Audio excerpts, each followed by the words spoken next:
But now we are going to go all the way across the state. Well, not all the way across the state, but to another side of the state. We are going to talk to a couple of our favorite guests from earlier before we rebranded. We're going to talk to Nina and Mickey McCoy, the concerned citizens of Martin County. They're not the only ones. There are other concerned citizens of Martin County, but these are two of the leaders of concerned citizens of Martin County, and talk a little bit about what's going on in Martin County and its water. So Nina and Mickey, thank you so much for coming back to the show. Hope you guys are doing okay this evening. Well, we really appreciate being on with Louisville. When Charles Booker was running, he was our man, and he came to Inez. Yeah. And he had a hood to the holler idea going on, which we absolutely love. Yeah. Yes. That is a great slogan, and it's a great idea of connecting these communities. And I'm so glad he made it out to Inez, and that you guys had a chance to hear from him. I think you're going to hear from him again. I think that slogan is going to be shared quite a bit more in the year to come. Yeah. So what is going on? What's the current news? How are things in Martin County in terms of your water? Well, we got a PSC required us to get a management company. So this company is paid by the district to run it. And, the good thing is that we got a more professional situation going on. But the bad thing is, and this is what we worried about, they're a year later asking for another rate increase. And so this is still worrisome. And it just seems to me that what this company brought was one feller and a lot of financial people. So they are making sure that everyone is trained and wearing hard hats. I thought that was interesting, that really we couldn't figure out how to make our people wear hard hats. But that kind of thing was what we were hoping for, was more professionalism. But here we are, they're already asking for another rate increase. We're already some of the highest rate payers in the state. I think we're 8th in the high rate counties. Out of 120, we rank 8th at the moment. And if this PSC allows this increase, we'll be hovering around number 2 or 3 behind Caldwell County. I think it's Caldwell County is the only one that would be higher. In case people don't kind of know the history of Martin County, could you give us like the thumbnail sketch, like kind of why are you guys in the situation you're in terms of having this management company come in and want to jack up the rates? Like what is the kind of legacy there in Martin County that you're dealing with in terms of your water and those resources? Well, it's a great legacy of mistrust because the customers of the water district have gained a mistrust from mismanagement in the past. I think this is like, what is this, the 3rd or 4th this is PSC? The 3rd investigation since 2002. Yeah. And there also a mistrust when you see on the back of your water bill that you get that your carcinogenic, what are they called, honey? Well, what we had for about 16 years was disinfection byproducts. They were over the limit every single quarter for several years. And we already didn't trust it because we knew that it was old. The water plant was built in 1968 and never really upgraded. And it was only supposed to serve water to 600 customers and homes. And that increased over the years. It seemed like they were hooking everybody that wanted on there to hook up, but they didn't really. Sometimes at the very end, before this company came in, a friend of mine who works up there say we were just finding any kind of scrap pipe we could, to use as a Band-Aid. So, and if you don't have those kind of things ready, first of all, how can you hook up? How many homes are on there now? There's now 3,500 for a system that was built for about 500 to 600 homes. Yeah. And what they did basically was over the years, people lost their wells because of mines, because of damage or wells sink or crack because of the explosives. And so instead of holding the coal company responsible, they just, the county judge would just say, hook those people up too. And so it just got out of control. Yeah. And the people don't trust it because in 2000, when we had a major coal slurry incident, it was the worst man-made environmental disaster east of the Mississippi at that time. And the EPA and the Division of Water acted like we were silly for thinking our water plant couldn't handle this. 300 million gallons of toxic sludge, when we all knew that our water plant couldn't handle that.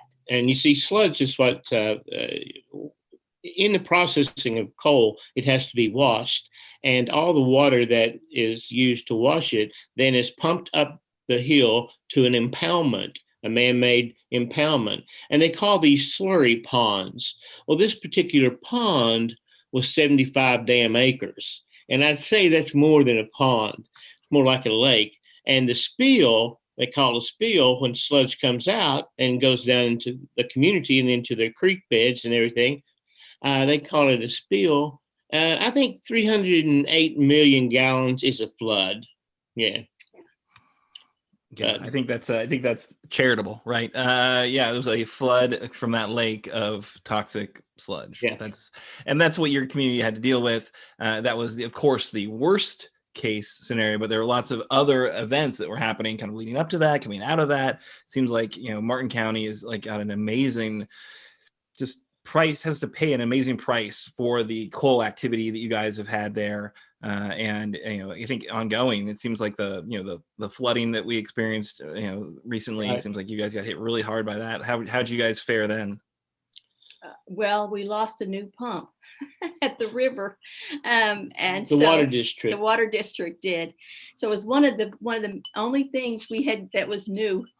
And it was flooded because we can't afford what's supposed to pull it out of the flood zone. And also I just want to put this out there. We had a engineering firm. They called themselves an engineering firm, but they were basically not. They were getting grants and saying that they were doing work and then not doing it correctly. And so right now we have $8 million coming in, and 3.5 million of that is to go to fix what they did wrong 16 years ago. And another 2 million is to go to fix what they did wrong to a federal prison 13 years ago. So, they want to say, oh, well, Martin County residents just aren't willing to pay. But, we're paying for mistakes that other people made. And we tried to tell them for years. We had different people coming in, please help us. And they would say, the leaders would say, no, we're fine. The water's fine. And we all knew it wasn't. The Division of Water didn't help us. The EPA didn't help us. Finally, I'm going to have to say, this Public Service Commission, Commissioner Schmidt, is from Paintsville. Michael Schmidt, great guy. And I think he saw what was happening here, that the common people were being hoodooed by the leaders who were saying everything's fine, just increase their rates and we don't have to fix anything. You couple all that along with the fact that the Central Appalachians is an area with some of the highest cancer death rate of any area in the country per capita. And, you feel like wonder who's going to get cancer next, people who live in an area come to the meetings and tell about eight out of 10 houses in a row have someone with cancer. I'm not saying that it's the water, but I think that, who was it from Marquis Cancer Center in Lexington? Yeah, the head of the Marquis Cancer Center. Said something. Mark Evers. Yeah, Mark Evers said something is going on in Martin County. And almost 40% of our county is at or below the poverty level. And so here you are asking those people to pay some of the highest rates. If this rate increase does go through, then in the past 3 years, we will have had a 70% rate increase for the minimum water bill. And if you are on sewer and water, which only about a fourth of the people are, that those are the people who are trying to do the right thing. Our rate increase is going to be 91% over 3 years. Over 3 years, yeah. And these are people, the minimum of water and sewer is going to be $85. And if you're living on supplemental Social Security, you're making almost $800 a month. So over 10% of your income is going to go to pay your water and sewer. And you see, we buy our water because we still don't trust it. We buy our water to make coffee. We buy our water to make soups. We buy any of the water we use in the cooking process. But with 40% of the people at or below the poverty level, they can't afford it. So what are you doing? You're feeding the poor people. The poor people of Appalachia has to drink that shit.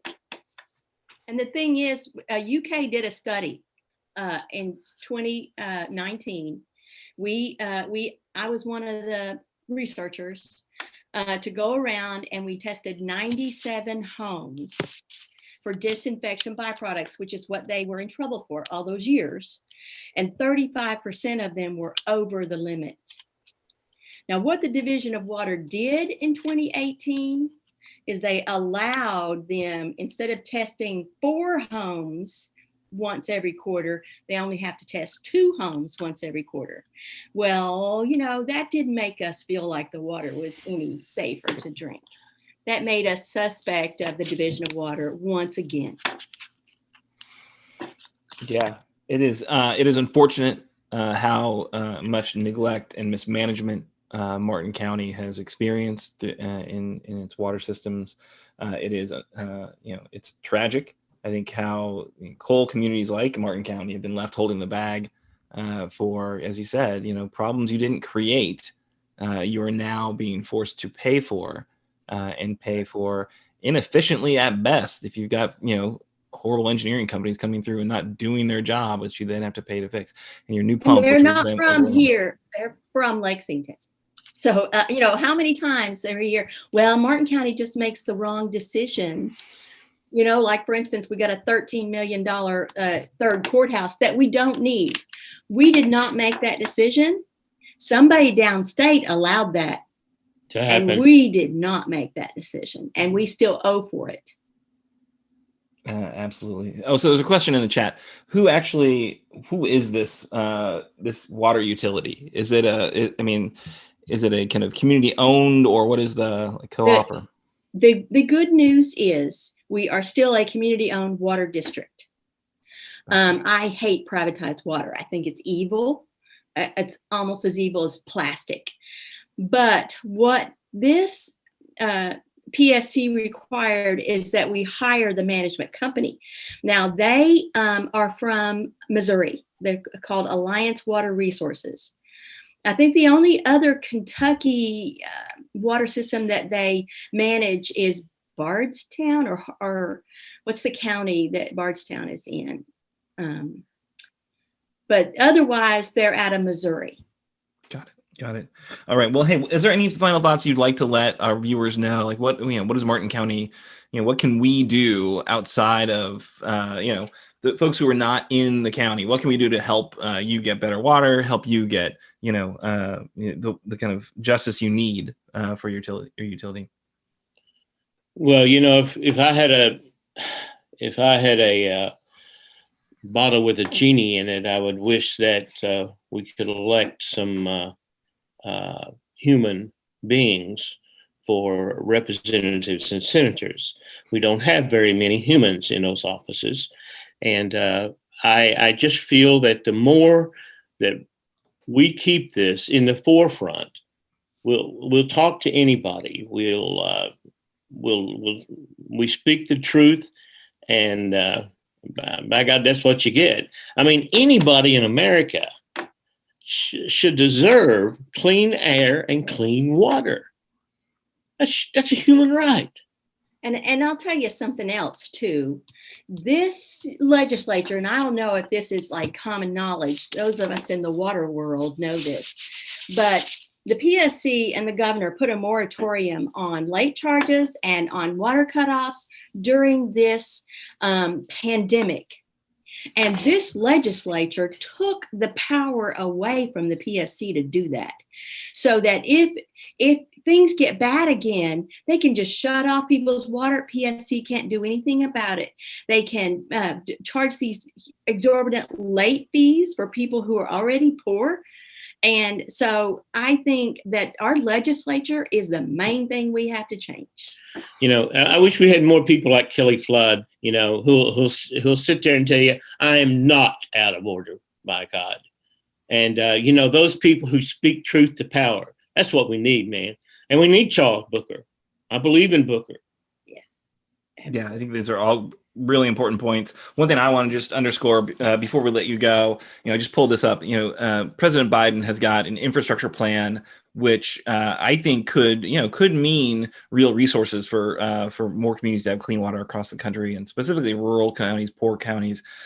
His jobs plan includes $111 billion to improve water systems, including $56 billion towards upgrading drinking water, wastewater, and stormwater systems, and looking at using existing programs, but the money will go to states, tribes, territories, and disadvantaged communities in the form of grants and low-cost, flexible loans. It's got $10 billion to monitor and remediate specific toxics in drinking water, and to invest in rural small water systems and household well and wastewater systems, including drainage fields. The White House estimates actually that 6 to 10 million homes still get their drinking water through lead pipes. To eliminate lead water pipes, the plan includes $45 billion to invest in the EPA's Drinking Water State Revolving Fund and water infrastructure improvements for the Nation Act grants that'll target lead exposure in homes, as well as in 400,000 schools and childcare facilities. The plan also calls for $50 billion to improve infrastructure resilience. So it sounds like your system was clearly not resilient in the kind of flood example you just shared. But those investments will safeguard critical infrastructure and the services against climate-driven disasters, as well as maximize the resilience of land and water resources, including funding for the Western drought crisis by investing in water efficiency and recycling programs. So that's yeah. There's a lot of money, right? $111 billion is a lot of money. There are a lot of communities that need it, but it seems like this is designing a system that will be able to help communities like Martin County. I do worry about one thing. A jobs plan, wonderful. That's exactly what it needs to be. But I'm afraid that we're going to have people not trained. We don't have a good training system for these kind of workers. And we now, Martin County Concerned Citizens, gets to go to every engineering meeting now. So we're keeping an eye on these new engineers. And they said that there are only 3 contractors that could possibly do the work in Kentucky that we need done. And 2 of them are like, I'm sorry, we're too busy and we can't find enough workers anyway. So I hope there's training for some of our best and brightest to be able to do work like this. Yeah, that's a really good point. Of course, it is, it's called the jobs plan. So would hope that that is an element of it, but we will definitely do a dive and take a look. That's a really good point. I hope that one engineering firm doesn't get any of those jobs. We are not forgetting. We have a list of names. We know who has done you wrong, and we're going to keep an eye on them. Fool me once, right? So, hey, I did want to just point out, like, this jobs plan is not a given, right? So we know, as somebody mentioned, there's some representatives in Kentucky, senators in Kentucky who are not human, who might be lizard people, turtle people, certainly. But what we do know is they do not seem terribly motivated by the concerns of rural communities, but they have a lot of power to bring. And I think folks like Andy Barr, this is, spitting distance to his district. Absolutely a place that, people should be using their power. Like, why do we send them to DC but to do work like this, to help our communities. But instead, we have got, Mitch McConnell, who is rallying his Fox News base to say that this is a liberal wish list. That's not what I just read there. That's not a liberal wish list. That is like actual like human rights to get people clean, dependable water. Like Mickey said, 100% a human right to have clean water. And these resources are a long time coming. And the reason that we haven't spent them yet is because of folks like Mitch McConnell, who don't see the need to invest in America. And our infrastructure is falling apart like we're a third world country instead of the wealthiest nation on the face of the planet. So, and we need sewage too. That is absolutely one of the problems that causes a lot of the problems here. We have a lot of straight pipes. And then you're asking them to pay this much money to hook on sewer. No, that needs to be subsidized. That needs to be helped because everybody has to deal with the water downstream. Absolutely. 100%. So I want to just thank you guys. If you have any final closing thoughts or any like quick questions, because we kept you long, but we appreciate the insights you bring. Anything you'd like to finish with, Nina and Mickey? I just want to give a shout out to the Appalachian Law Center out of Whitesburg, Kentucky, and who has that organization has supplied us with legal services pro bono for the Martin County concerned citizens, and is able to intervene with questioning witnesses and everything at the PSC. This girl's name is she's the assistant director, Mary Cromer. It's Appalachian Citizens Law Center. Mm-hmm. They do it all for free. Yeah, and she's been a godsend to us because where we try to push her way in and knock her head against the door and it won't come open, all she has to do, because she's a lawyer, is turn the knob. She's a good lady. That's what they learn in law school. Where those knobs are, how to turn them. No, that's a really good point. Those types of resources are so important, right? Like whatever the issue you're fighting for, if you are a concerned citizen of X or a nonprofit group that doesn't have a corporate backer or a big foundation behind you, those types of community resources are so critical. Just have the expertise to advance your cause in what can be a really overwhelming system. So the PSC is not an open door. I think they do have it locked, right? They can tell you that it's a public service commission, but they don't seem to actually want to hear from the public very much. And I'm glad to hear, Mickey, you've got, kind of good things to say about some of the individuals there. It's a small body. We talked about this a couple of weeks ago. It's only three. There's only three folks.